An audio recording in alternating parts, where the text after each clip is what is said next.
It's almost Valentine's Day, so let's talk about love, specifically customer love. As business executives, we tend to measure everything about customers: acquisition cost, conversion rate, net promoter score, but we rarely measure the thing that actually compounds value, which is the bond between the customer and your business. Hi, I'm Allison, and if you're new here, I work with operating partners, boards, and leadership teams of all sorts on customer equity, AI, and value creation. Now, customer love sounds soft, but it's not.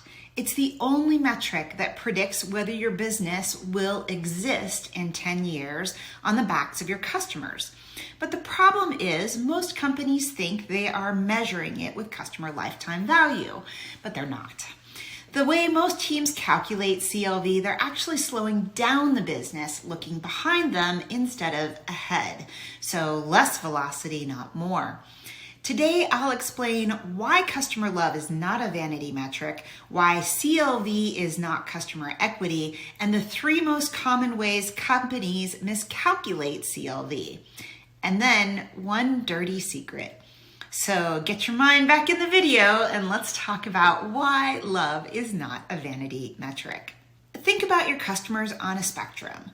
On one end, you have transactional buyers. They need what you sell, they found you, they bought it, but they have no particular attachment to your brand. If a competitor is cheaper or more convenient tomorrow, then they're gone.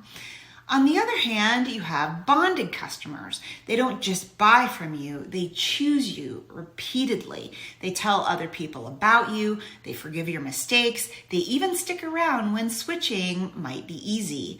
That bond is what compounds. Transactional revenue is more like a treadmill. You have to keep running just to stay in place. But bonded revenue builds on itself. But here's what I see across companies. Most of the focus goes to the top of the funnel, acquiring more transactions, filling the pipeline. Very little attention goes to deepening the bond with customers that you already have. So this is a velocity problem. You can grow revenue fast while the future value of your customer base is actually declining. It's speed without direction. Now, the dashboard might look great, but the foundation underneath it is eroding. And financial engineering, when it comes into the picture, can optimize that spreadsheet, but it's not really helping customer equity, which measures the relationship that makes that spreadsheet possible in the first place. And let me be clear, I'm not saying that financial teams are wrong or shouldn't want rigor. They absolutely should, but they need a forward-looking input, not just backward. Customer equity gives them that, and it makes their financial models predictive instead of reaction. Now, before we go further, I need to clear up a common confusion. Customer lifetime value and customer equity are not the same thing. People sometimes use the terms interchangeably, but they shouldn't. Properly calculated customer lifetime value is the predicted future value of one customer. It's an individualized metric and how much that customer will be worth over the future of their relationship with us. Customer equity is when we take the sum of all those properly calculated individual CLVs.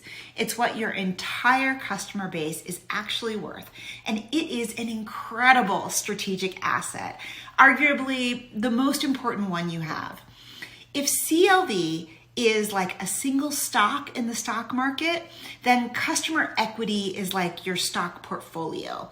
So you wouldn't manage your portfolio by looking at the average stock price. You'd look at every holding and try to understand how they work together. It's the same with customers.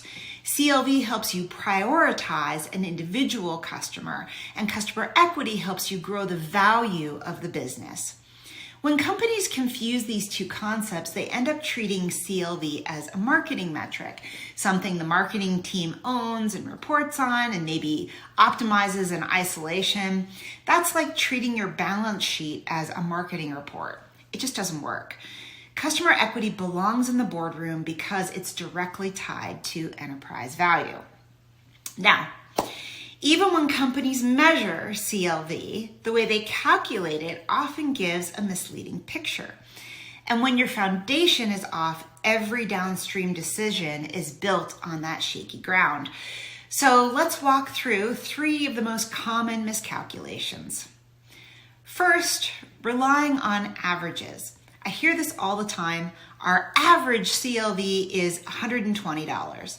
It sounds precise, but it tells you almost nothing because averages flatten the distribution. You don't have average customers, you have individuals with wildly different trajectories.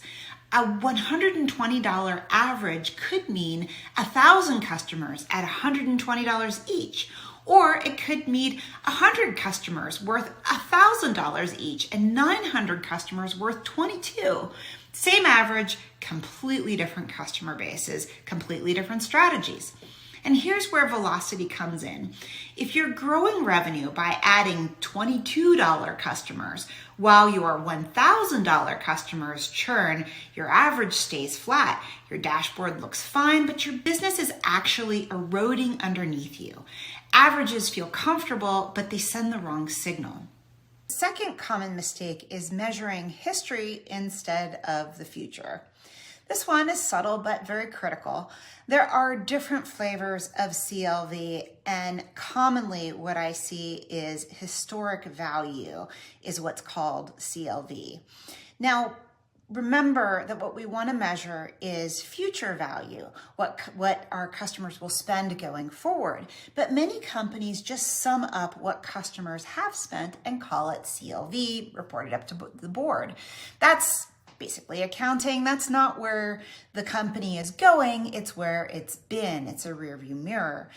The real CLV answers a different question. What will this customer be worth? And that requires modeling, retention, probabilities, future purchase, frequencies and discounting, and those future cash flows in order to understand their present value.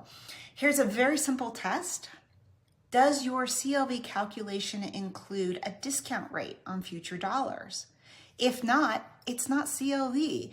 It's a total spend report with basically a fancy name.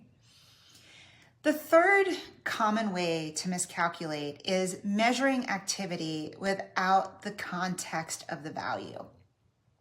I'll give you a real example here in Nike, who had a fantastic way of measuring the UX changes on the website to determine if they were actually improving conversions.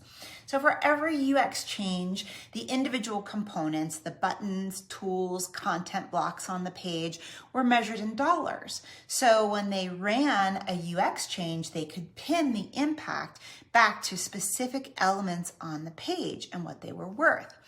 Now imagine measuring that activity with the customer instead of with clicks. Without the CLV context, you calculate short-term revenue impact, decide it's acceptable, and move on.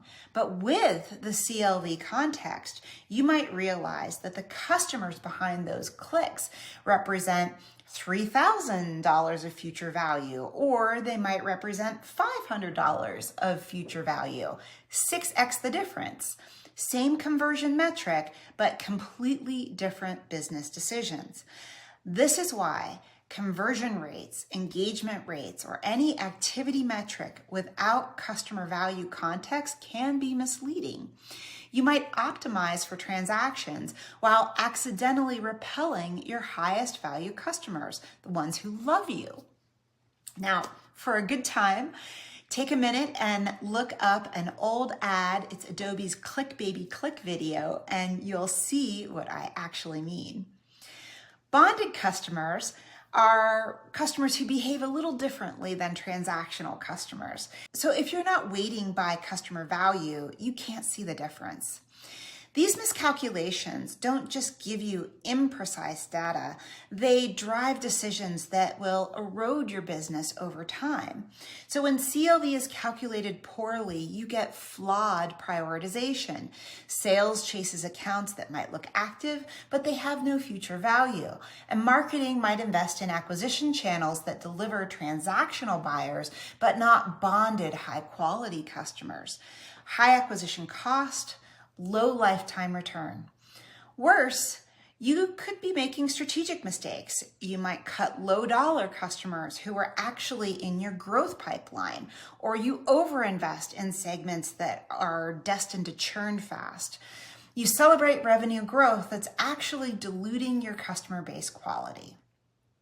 And that's sad. So now here's the dirty little secret of CLV. Even properly calculated CLV cannot predict what's not in the data. New product lines, market shifts, unexpected macroeconomic events like COVID do not appear in the model. The model can only work with the patterns that it can see, but that doesn't mean you abandon the metric. It means you respect its limits and use it properly. Companies that get this right, they measure the individual predictive customer value and they sum it into a true strategic metric. They don't just grow revenue, they thrive and they grow enterprise value. They command a higher exit multiple because they have that durability and they build businesses that last. So, customer love isn't soft. It's the only metric that compounds. Transactions are speed. Bonded customers are velocity, growth with direction. Companies that measure that customer bond, that put those customers at the heart of their business with individually predictive future measurement, those are the ones that are building durable competitive advantage because the love of their customer base guides them.